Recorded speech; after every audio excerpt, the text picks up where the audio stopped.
आजाद शाहरुख खान मुंबई में महिलाओं की जेल का जेलर था। वहां उसने महिला कैदियों के साथ मिलकर एक ग्रुप बना रखा था। उसके ग्रुप में लक्ष्मी, ईराम, कल्की, हेलेना और जाह्नवी नाम की कैदी लड़कियां थीं। एक दिन आजाद अपने ग्रुप के साथ मुंबई की एक मेट्रो को हाईजैक कर लेता है।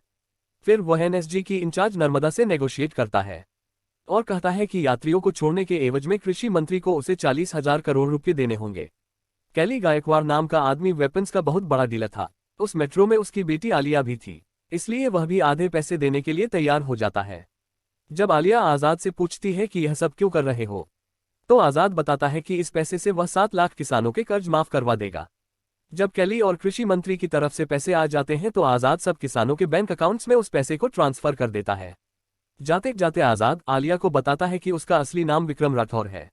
इसके बाद आजाद अपनी जेलर वाली जिंदगी में लौट आता है। एक दिन वह नर्मदा से मिलता है। नर्मदा और आजाद एक दूसरे को पसंद करने लगते हैं और एक दिन शादी कर लेते हैं। इसके बाद आजाद अपनी गैंग के साथ हेल्थ मिनिस्टर को किडनैप कर लेते हैं। वे सरकार से मांग करते हैं कि हॉस्पिटल्स में बढ़िया इंफ्रास्ट्रक्चर दिया जाए, कि उनकी इंफ्रास्ट्रक्चर और ऑक्सीजन सिलेंडर की कमी से बहुत से बच्चों की जान चली गई थी। सरकार हॉस्पिटल्स में इंफ्रास्ट्रक्चर देने का काम शुरू कर देती है, लेकिन नर्मदा और आजाद की गैंग के बीच शूट आउट हो जाता है। लेकिन आजाद और साथी बचकर भाग निकलते हैं।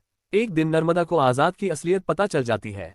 वह उससे मिलने जाती है, लेकिन इससे पहले कैली के आदमी आजाद को पकड़ कर ले जाते हैं और उसे टॉर्चर करने लगते हैं। मगर तभी आजाद का विक्रम नाम का हमशक्ल उसे बचा लेता है, जो ज्यादा उम्र का था। उधर नर्मदा को आजाद के ग्रुप की लड़कियों का पता चलता है और वह उनसे पूछताछ करने लगती है। इसके बाद कहानी फ्लैशबैक में चलती है। साल 1986 में विक्रम भारतीय सेना में एक कमांडो था। एक दिन टेररिस्ट्स आक्रमण करके 40 भारतीय जवानों को मार देते हैं। इसका बदला लेने के लिए विक्रम को अपने रेजिमेंट के साथ भेजा जाता है।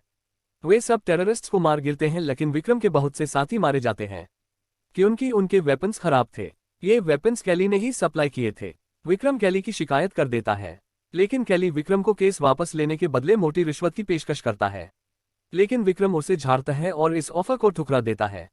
लेकिन रात को कैली के गुंडे विक्रम और उसकी पत्नी ऐश्वर्या पर हमला कर देते हैं। कैली विक्रम को अपने प्लेन पर ले जाता है और गोली मारकर उसे नीचे फेंक देता है।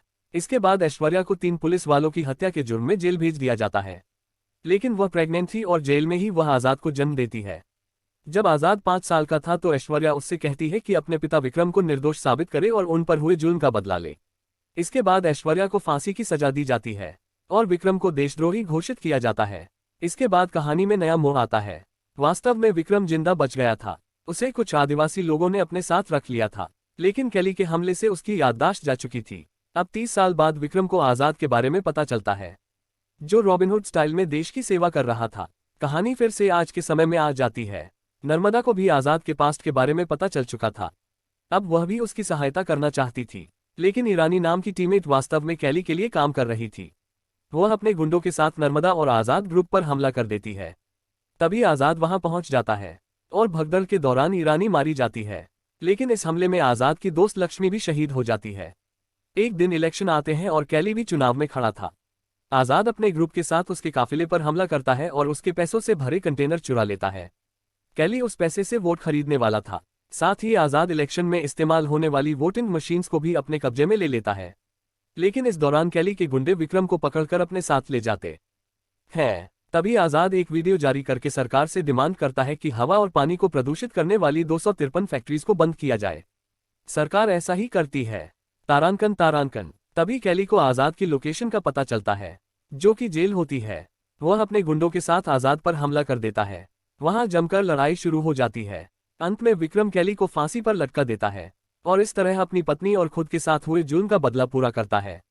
कुछ महीनों बाद पता चलता है कि स्पेशल टास्क फोर्स एसटीएफ के अधिकारी माधवन नायक ही आजाद को इन मिशन पर भेज रहे थे। अब की बार वे उसे स्विस बैंक से जुड़े मिशन पर भेजने की तैयारी करने लगते हैं। तो यही थी इस फिल्म की कहानी। उम्मीद है आपको पसंद आई होगी। समाप्त। दोस्तों, आपसे रिक्वेस्ट है कि मेरे YouTube चैनल को भी सब्सक्राइब करें।